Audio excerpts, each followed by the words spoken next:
Я держу в руках очень интересную книгу о чувашских костюмах. Эта книга так и называется «Чувашский костюм от древности до современности». Авторами этой книги являются наши любимые, наши уважаемые ученые Василий Николаев, Геннадий Иванов, Виталий Иванов.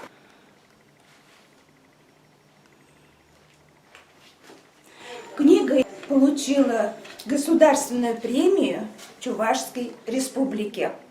Василий Николаев, Виталий Иванов – уроженцы нашей Республики Башкортостан. Мы гордимся этим. Нам очень приятно, что авторы побывали в нашей школе имени Миронова. Встреча была с учащимися, с родителями, и мы очень гордимся, что они лично подарили эту книгу нам, сумели поделиться со своими мыслями, со своими открытиями, подарили не только нашей школе, подарили всем национальностям страны.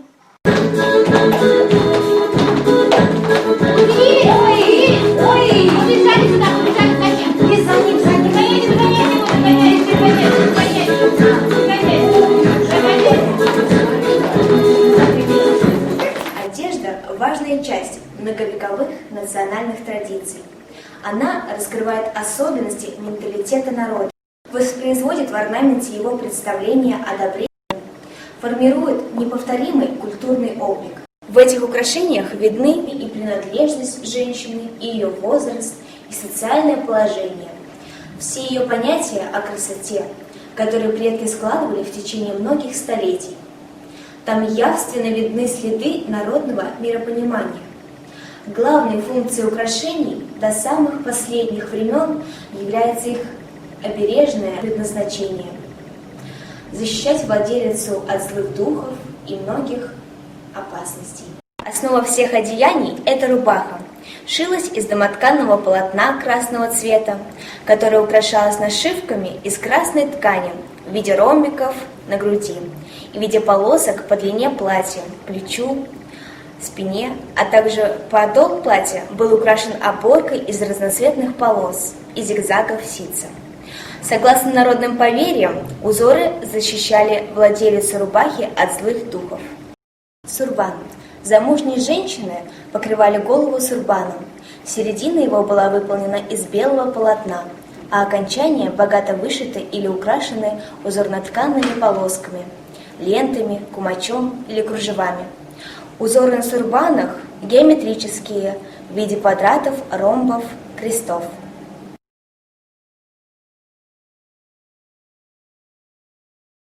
Дополняет ансамбль нагрудное украшение ама серебряных монет с рядами разноцветного бисера, бусами, раковинами. В центре расположен женский знак в виде женского силуэта, на котором нанесены знаки рода. Набедренные украшения. В чувашский женский наряд входили поясные и набедренные украшения сара и яркач. Их вышивали шерстяными и шелковыми нитками, украшали нашивками. Длинная бахрома обогащала эти наряды, а при движении оживляла весь костюм женщины. Черщити – богато орнаментированный передник. Орнамент узоров геометрический, связан с представлением о модели мира. Использовались и стилизованные изображения деревьев, цветов и листьев. Ансамбль костюма состоит из нескольких ярусов и является тем самым моделью Вселенной и небесным куполом в виде головного убора. Хушпу. По праздникам женщины носили хушпу. Хушпу имеет твердый остов.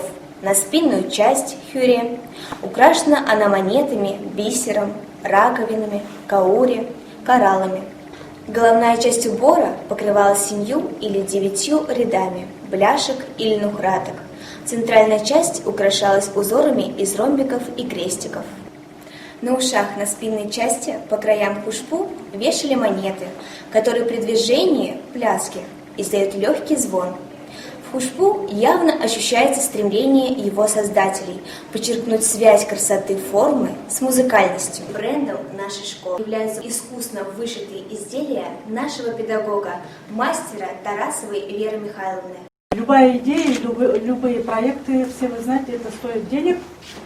Но денег у нас тогда не было, и я вот решила участвовать в городском конкурсе, который каждый год в городе проводится, называется это «Достояние столицы».